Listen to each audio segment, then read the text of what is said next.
siège royal, et la terre est le lieu où je pose les pieds.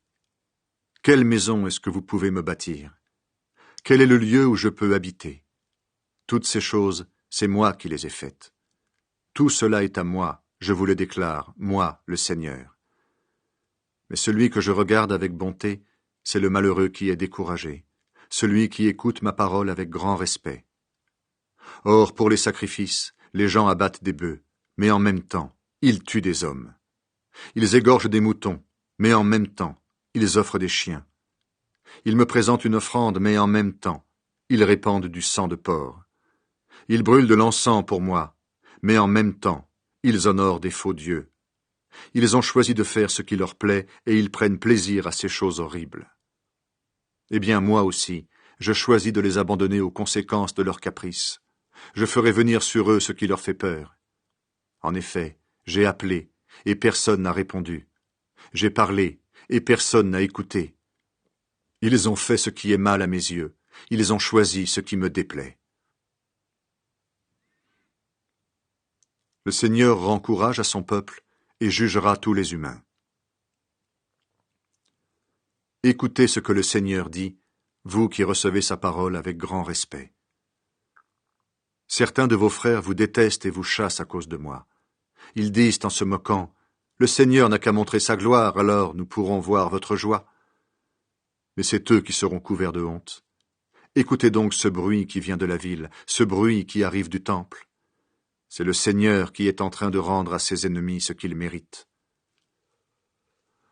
Avant de ressentir les douleurs de l'accouchement, Jérusalem a donné naissance. Elle a mis au monde un garçon avant de commencer à souffrir. Est-ce qu'on a déjà entendu ou vu une chose pareille? Est-ce qu'on peut mettre un pays au monde en un seul jour? Est-ce qu'on accouche d'un peuple d'un seul coup? Pourtant, c'est ce que Jérusalem a fait. Elle commençait à peine à souffrir, et déjà elle avait mis ses enfants au monde. Le Seigneur ton Dieu demande, « Si je permets à une mère de porter son enfant pendant 9 mois, est-ce pour empêcher l'enfant de naître? Si c'est moi qui donne la vie, est-ce que je vais lui interdire de voir le jour? Vous qui aimez Jérusalem, réjouissez-vous avec elle, débordez de joie à cause d'elle. Vous qui étiez en deuil à cause de ses malheurs, soyez fous de joie avec elle. Alors elle vous rendra courage. Vous serez rassasiés comme des bébés qui tètent avec joie le sein rempli de lait de leur mère. En effet, voici ce que le Seigneur dit. Je vais faire couler vers Jérusalem le bonheur comme un fleuve, et les richesses des peuples comme un torrent qui déborde. Je prendrai soin de vous comme une mère le fait pour le bébé qu'elle allaite.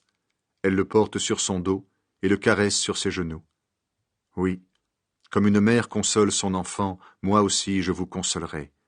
À Jérusalem, vous serez consolés. Quand vous vivrez cela, votre cœur sera dans la joie, et votre corps reprendra vie comme l'herbe après la pluie. Le Seigneur agira avec puissance pour ceux qui le servent, mais ses ennemis sentiront le poids de sa colère. En effet, voici le Seigneur. Il arrive dans un feu, ses chars sont comme un vent de tempête.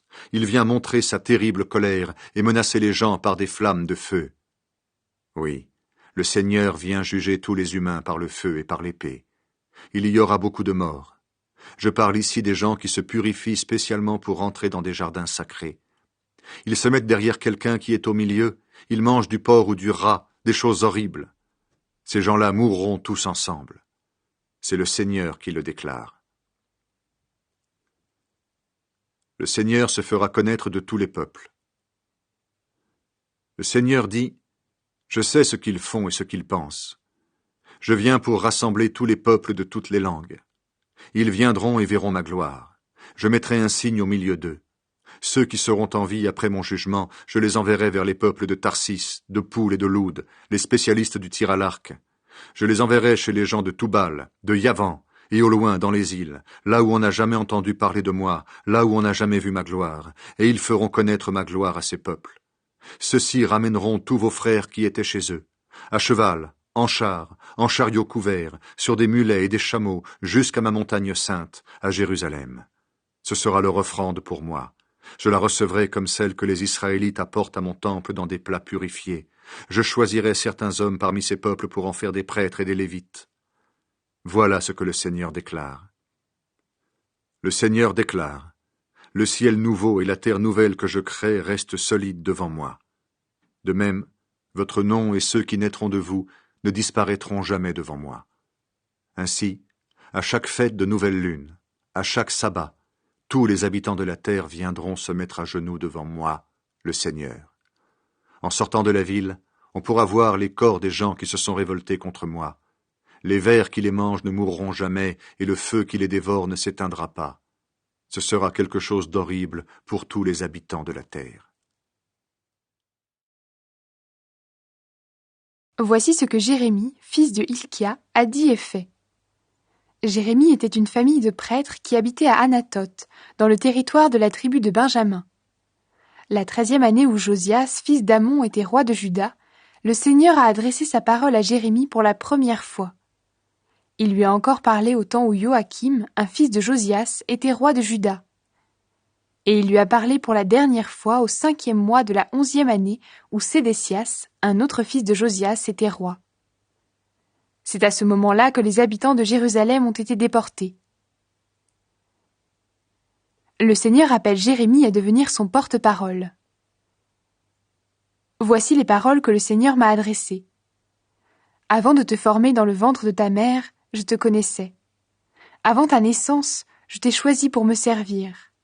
J'ai fait de toi mon porte-parole auprès des peuples.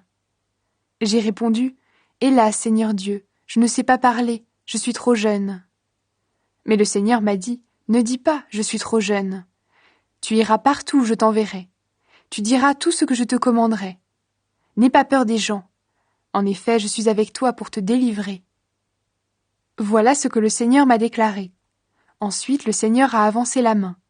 Il a touché ma bouche et il a dit, « Je mets mes paroles dans ta bouche.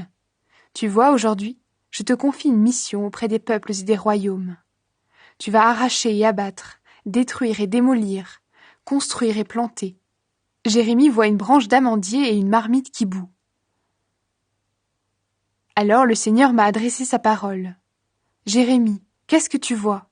J'ai répondu, « Je vois une branche d'amandier, l'arbre qui veille. » Le Seigneur m'a dit, « Tu as bien vu. En effet, je veille à réaliser ce que j'ai dit. » Une deuxième fois, le Seigneur m'a adressé sa parole. « Et maintenant, qu'est-ce que tu vois ?» J'ai répondu, « Je vois une marmite qui bout. Elle est penchée vers moi à partir du nord. » Alors le Seigneur m'a dit, « En effet, c'est du nord que le malheur va se répandre sur tous les habitants du pays. Moi, le Seigneur, je le déclare, je vais appeler tous les clans des royaumes du nord. Ils arriveront. Chacun de leurs rois installera son siège royal devant les portes de Jérusalem. Ils entoureront ses murs, et ils attaqueront toutes les villes de Juda. De cette façon, je rendrai mon jugement contre les habitants de ce pays. En effet, ils ont vraiment mal agi. Ils m'ont abandonné. Ils se sont fabriqués des statues de dieux. Ils ont offert des sacrifices à d'autres dieux et ils les ont adorés. Toi, Jérémie, prépare-toi donc. Lève-toi. Va leur annoncer tout ce que je te commanderai. Ne tremble pas de peur à cause d'eux, sinon c'est moi qui te ferai trembler devant eux. À partir d'aujourd'hui, je te rends fort comme une ville bien protégée. Tu seras comme un pilier de fer, comme un mur de bronze devant tout le pays, devant les rois de Juda, les ministres, les prêtres et les habitants du pays. Ils te combattront, mais ils ne pourront rien contre toi. En effet, je suis avec toi pour te délivrer. Voilà ce que je déclare, moi, le Seigneur.